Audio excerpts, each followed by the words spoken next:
काश उस दिन ऐसा ना हुआ होता।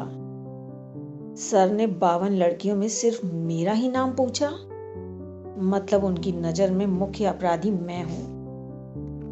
आखिरकार रिजल्ट आया और मैंने शानदार मार्क्स लाए। हाथ में मार्कशीट आते ही सबसे पहले फिजिक्स प्रैक्टिकल का नंबर कॉलम देखा। 25 में से 25। दिल धक रह गया। अचानक सर का चेहरा याद आने लगा। बहुत बुरा लग रहा था। रिजल्ट के बाद सभी टीचर से मिलने स्कूल भी गई। सर से मुलाकात नहीं हुई क्योंकि उनकी नियुक्ति सिर्फ फरवरी माह के लिए ही हुई थी। मैंने CMD कॉलेज में फर्स्ट ईयर में एडमिशन ले लिया। फर्स्ट ईयर की कक्षाएं अगस्त माह से शुरू होती हैं। इस बीच सर को मैं पूरी तरह भूल चुकी थी। प्रैक्टिकल रूम में उस 5 मिनट के साक्षात्कार को 6 माह गुजर चुके थे। सर के लिए मुझे भुलाना नामुमकिन रहा होगा, इतना अंदाजा था मुझे।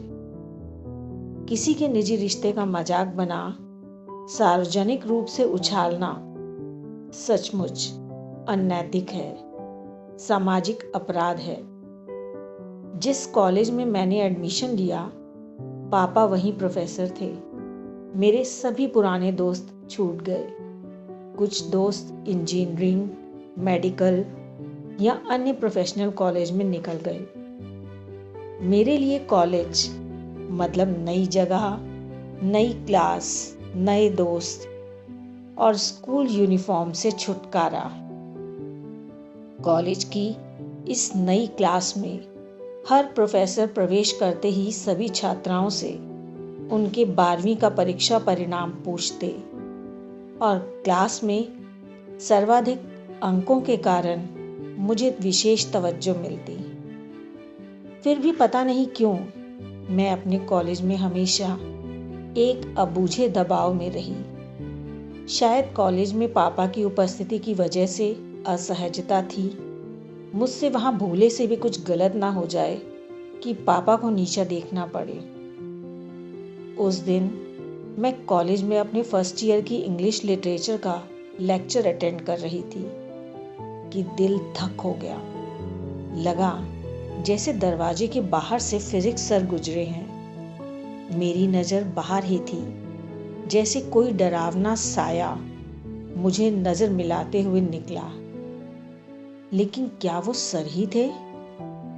उस भयावह साए ने भी गुजरते हुए मुझे एक झलक देखा था और वे भी सुनिश्चित करना चाहते थे कि क्लास के भीतर बैठी लड़की मधु ही है।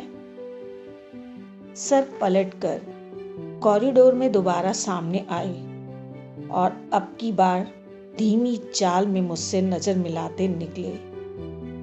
मैं चुपचाप अपने सामने बैठे लड़के की आड़ में हो गई। हालांकि अपनी पहचान छिपाने की यह उतनी ही कमजोर कोशिश थी जितनी कभी मैंने आंखें मीचकर छोटी करने का प्रयास किया था। सर की आंखों में मेरे लिए अजब सी नाराजगी दिखती थी। उन्हें सॉरी बोलने का वक्त काफी पहले निकल चुका था। मैं मन ही मन सोचती रही कि ये यहाँ क्या कर रहे हैं। PhD के सिलसिले में ही आए होंगे।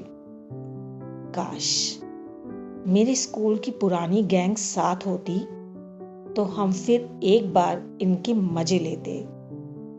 परीक्षा में 25 में 25 लाने के बाद मेरा ढीठ मन कहने लगा उन्हें नंबर देने पड़े क्योंकि मैं डिजर्व करती थी। जबकि सबसे बड़ा सच यह था कि सर उस पोजीशन पर थे कि वे मेरा नुकसान कर सकते थे, लेकिन उन्होंने व्यक्तिगत नाराजगी को एक किनारे कर दिया। लेक्चर पूरा होते ही मैं क्लास से बाहर निकली तो क्या देखती हूँ कि कॉरिडोर में सर चौक और डस्टर लेकर स्टाफ रूम में घुस रहे हैं। हे भगवान, क्या ये पापा के कलीग हो गए हैं? अगर स्कूल में मैंने कभी कॉपी चेक नहीं करवाई होती, होमवर्क नहीं किया होता, या कम नंबर आए होते तो भी पापा से की जाने वाली ये शिकायतें शोभनीय होती। क्या ये पापा को बता देंगे कि आपकी बेटी ने अपनी सहेलियों के साथ फिल्मी गाने गा गा कर हम 2 टीचर्स को 4 घंटे अपमानित किया था? कहानी का अगला भाग सुनने के लिए मेरे चैनल को सब्सक्राइब करना ना भूलें।